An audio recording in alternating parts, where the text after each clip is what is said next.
ঘুরতে ঘুরতে চলে এলাম বোনের বাড়িতে।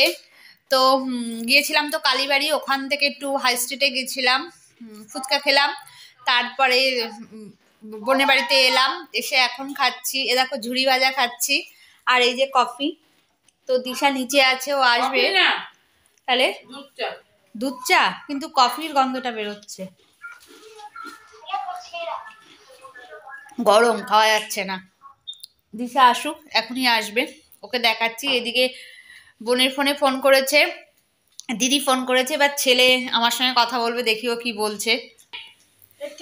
এ দেখো দিশা চলে এসছে, এই যে দিশা এসে এখন চা খাচ্ছে। এরই মধ্যে আবার বাবু চলে এসছে, বাবু পড়তে গিয়েছিল, বাবু এখন এলো, এসে ওইদিকে গেল, তাই বাবু এদিকে আয়, তোকে একটু দেখাই। বাবু আসবে না, তো বাবু এখন ওর পাপার সাথে মনে হয় বেরোবে, পাপা দুদিন ধরে নিয়ে যাচ্ছে না কোথাও, মনে হয় কথা দিয়েছিল নিয়ে যায়নি, তাই রেগে টেগে গেছে। আমার চা খাওয়া কমপ্লিট, দিশা এখন চা খাচ্ছে। তো আমার আর থাকলে হবে না, এবার আমি বেরিয়ে যাব, কারণ আমার আবার যেতে হবে। আবার তোমাদের সঙ্গে বাড়িতে গিয়ে হয়তো দেখা হলেও হতে পারে।